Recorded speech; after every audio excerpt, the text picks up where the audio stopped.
Talk to you. Yeah. We're live. Are we all set? Good afternoon, everybody. It is Sunday, October 31st. Yes, pause for emphasis. Welcome to the special meeting of the Village Board of Wheeling for Sunday, October 31st, 2021. Please rise for the pledge. I pledge allegiance to the flag of the United States of America and to the republic for which it stands, one nation, under God, indivisible, with liberty and justice for all. Mr. Spondilis. I think this is our typical meeting, so Clerk Brady can just run through the changes to the agenda. Oh, there are no changes this afternoon. Jam-packed.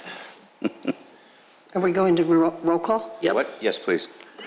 Trustee Rufato? Here. Trustee Lang? Here. Trustee Papantos? Present. Trustee Vogel? Here. President Horker? Here. Trustee Kruger and Vito will not be here today. Excellent. That brings us to the citizens' comments portion of the meeting. All citizens are entitled to 5 minutes of speech. 5 minutes to address the board on issues relative to the agenda. You were supposed to sign up before the meeting began. We did have people do that. It is important to note that this is a time for citizens to voice their concerns and comments, and if they like, they can ask questions, but the board will not be engaging in discussion or answers. Perfect. Clerk Brady. Who do we have? Joe Duffy first. Mr. Duffy, please. Hi, good afternoon. My name is Joe Duffy, and I'm here to talk on behalf of small business owners in Wheeling that have video gaming. Can you identify where you're from? I'm from Chicago. Thank you. Yeah. As I said, my name is Joe Duffy. I'm the Executive Director of Support Main Street, Illinois. I'd like to read a little something about video gaming in regards to the push tax, the amusement tax that's being addressed here, for which this meeting was called. I'm here representing Support Main Street, Illinois. This organization represents the businesses in more than 2,000 communities across Illinois that have video gaming. The Video Gaming Act has created a unique public-private partnership that has helped fuel revenues for over 7,400 small businesses across the state. In fact, other states are looking to Illinois to learn how to regulate video gaming in their respective states. Video gaming has become a very important part of the hospitality industry. It is a way for gas stations, restaurants, bars, American Legions, VFW halls, and other businesses to generate passive income. The licensed establishments that you're going to tax, or the board is considering, are not responsible for the upkeep of the machines or reporting requirements with the Illinois Gaming Board. They provide the location for the machines. In return, they get to keep a percentage of the profits. Raising taxes on this industry will cut into the bottom line of local businesses in Wheeling. The industry alone has generated $2.6 billion in revenue for local state and for revenue for state and local taxing bodies since 2012. Since Senate Bill 690 was signed into law in 2019, the last major gaming bill, video gaming alone has generated $336 million for local municipalities. This is an industry that already is paying its fair share of taxes. When is enough?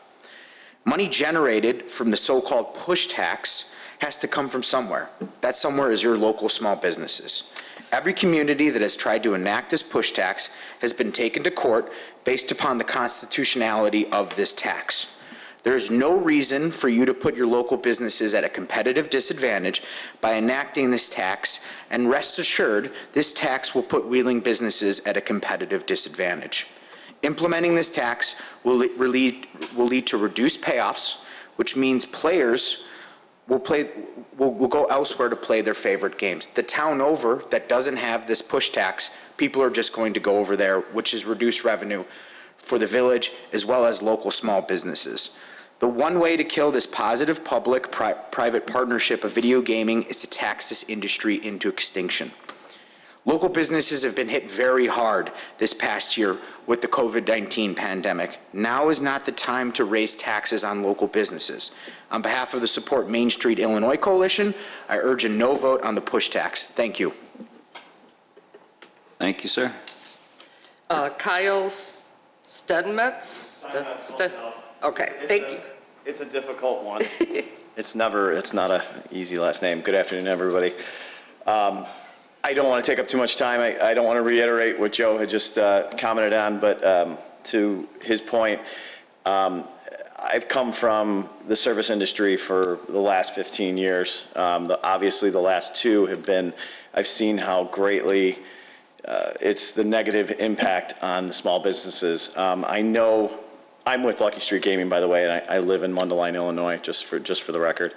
I know that personally, I know several businesses in my area that are standing alone, and their main source of revenue and monetarily they are keeping afloat by the gaming industry and by his games inside his location.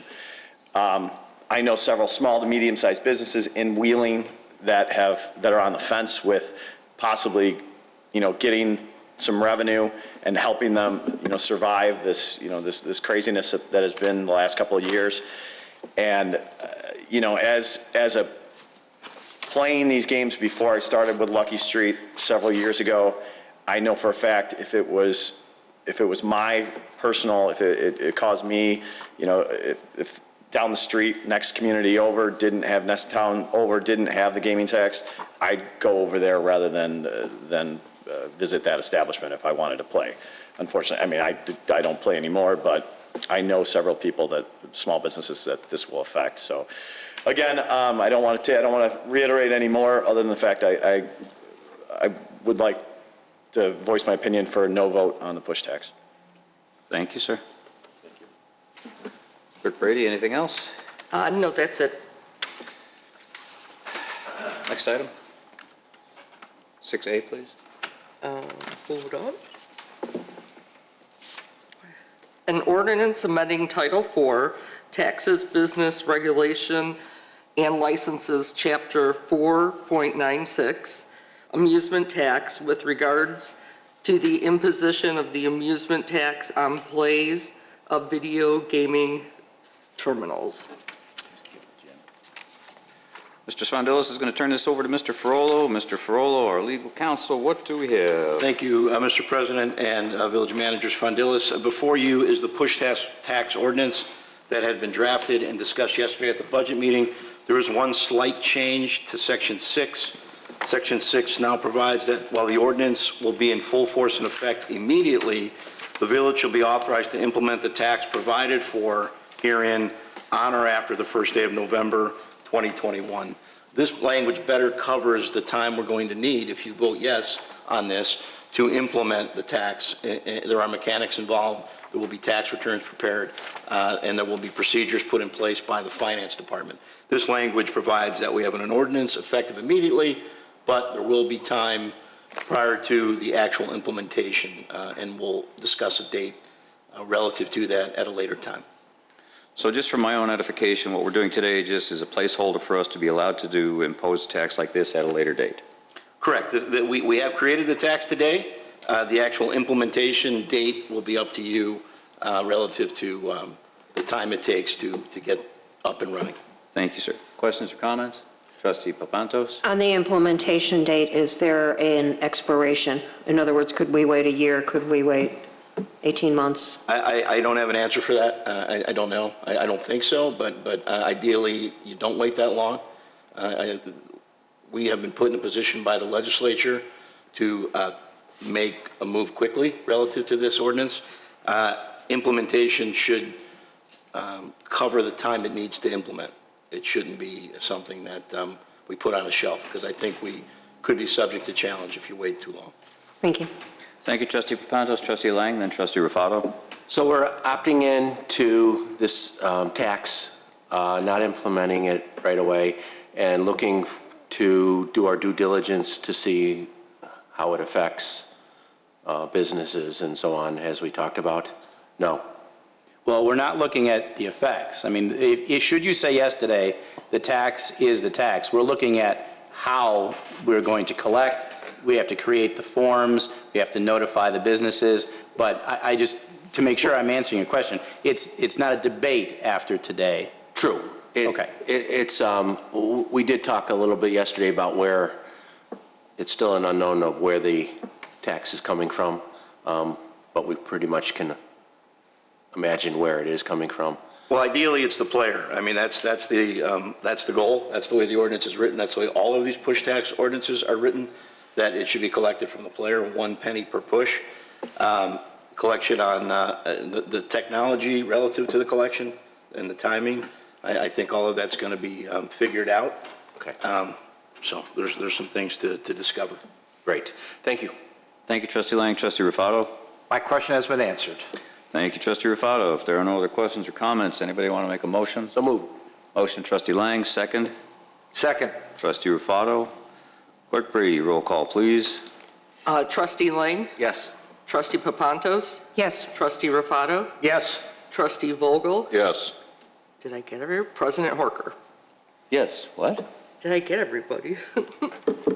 Only a few of us here. You're it.